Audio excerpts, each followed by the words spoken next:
Lucas, capítulo 7. Depois de concluir todos esses discursos perante o povo, entrou em Cafarnaum.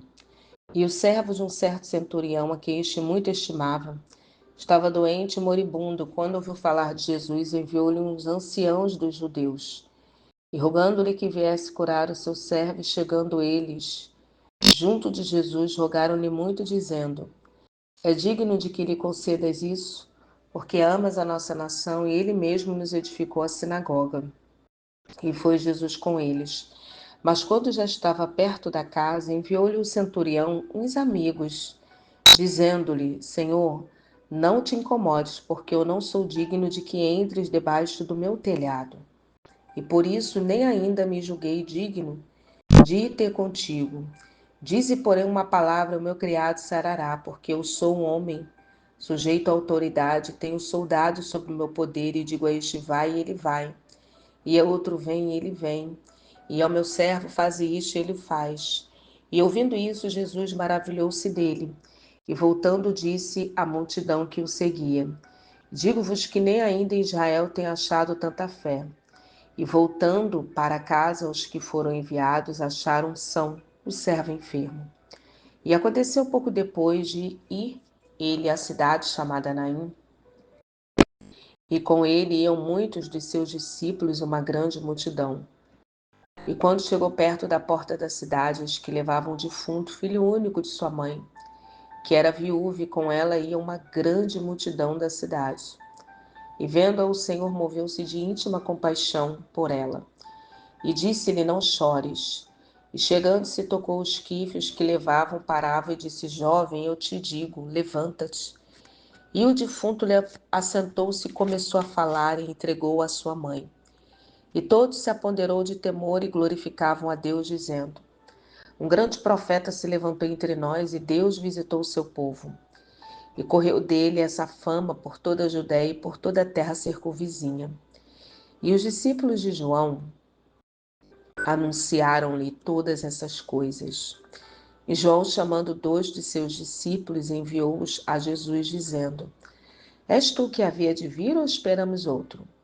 E quando aqueles homens chegaram junto dele, disseram: João Batista enviou-nos a perguntar-te: És tu aquele que havia de vir, ou esperamos outro? E na mesma hora curou muitos de enfermidades e males e espíritos maus, e deu vista a muitos cegos.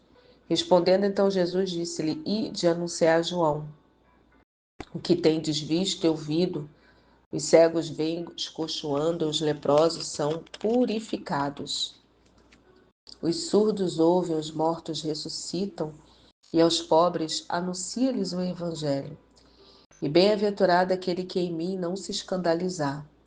E tendo-se retirado os mensageiros de João, começou a dizer à multidão acerca de João: Que saíste a ver no deserto, uma cana abalada pelo vento? Mas que saíste a ver um homem trajado de vestes delicadas? Eis que os que andam com vestes preciosas em delícias estão nos passos reais. Mas que saíste a ver? Um profeta? Sim, vos digo, há muito mais do que um profeta.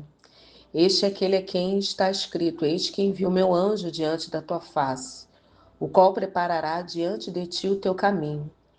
Eu vos digo que os dentre nascido de mulher, não há maior profeta do que João Batista, e o menor do reino de Deus é maior do que ele. E todo o povo que ouviu, e os publicanos, tendo sido batizados com o batismo de João, justificaram a Deus, mas os fariseus, os doutores da lei, rejeitaram o conselho de Deus contra si mesmos. Mas tendo sido batizados por ele, e disse o Senhor: A quem, pois, compararei o homem desta geração?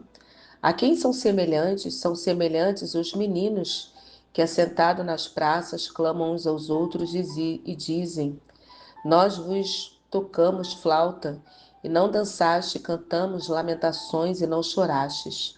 Porque veio João Batista, que não comia pão, nem bebia vinho, e dizeis: Tem demônio.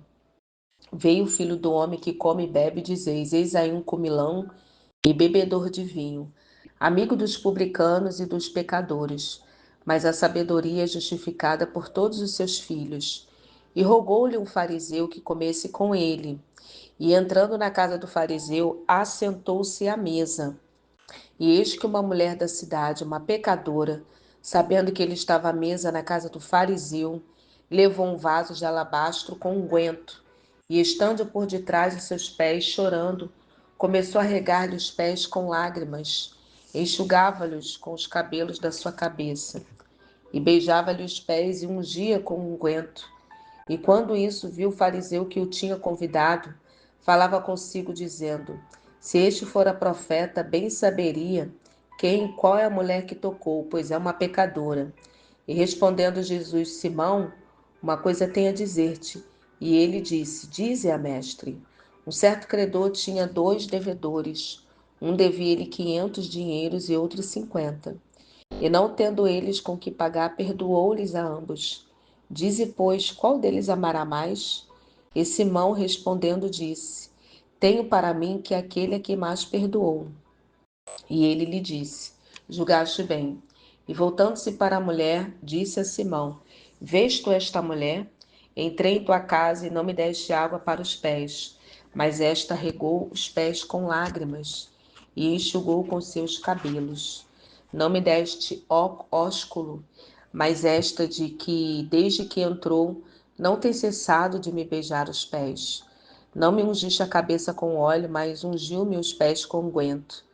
Por isso te digo que os que muitos pecados lhes são perdoados, porque muito amou, mas aquele a quem pouco é perdoado, pouco ama. E disse ela, os teus pecados, e disse a ela, os teus pecados te são perdoados.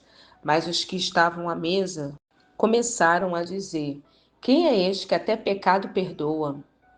E disse a mulher, a tua fé te salvou, vai-te em paz. No capítulo 7, no versículo 35, aqueles que atentaram para a sabedoria foram os seguidores de Jesus e de João.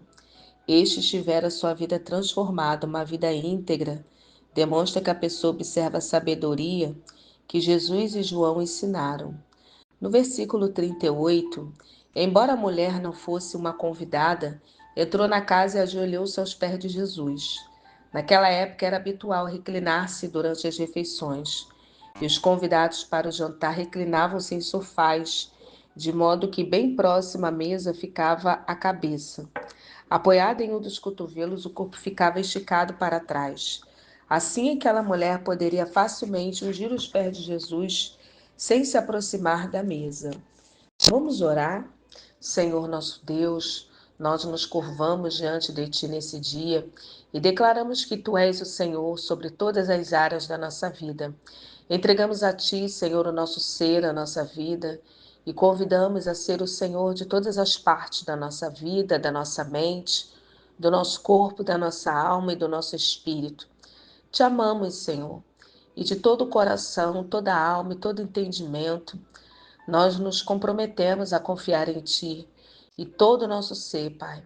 Declaramos que Tu és o Senhor de todas as áreas da nossa vida e hoje, todos os dias. Capacita-nos para que nós não venhamos a negar a nós mesmas a fim de tomar a nossa cruz diariamente e seguir-te. Queremos ser Tua discípula, conforme Tu disseste em Tua palavra. Ajuda-nos a fazer o que foi preciso. Queremos perder a nossa vida em Ti, para que possamos salvá-la. Ensina-nos o que isso significa. Fala conosco, Pai, para que nós venhamos a compreender. Ajuda-nos a dizer sim imediatamente quando Tu dás direção para a nossa vida. O nosso desejo é agradar-te, não reter nada para nós. Entregamos a Ti os nossos relacionamentos, as nossas finanças, todas as áreas da nossa vida, Pai.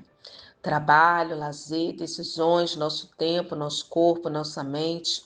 Colocamos em Tuas mãos a fim de que possamos ser usados para a Tua glória. Declaramos no dia de hoje que somos crucificadas com Cristo. Logo já não vivemos, mas Cristo vive em nós. E esse viver que para nós vivemos, Senhor, ó Pai, que temos na carne, vivemos na fé, no Filho de Deus, que nos amou e a si mesmo se entregou por nós. Governa todas as áreas da nossa vida, Senhor, e guia-nos para tudo que tens para nós. É isso que nós te pedimos e te agradecemos no nome de Jesus. Amém.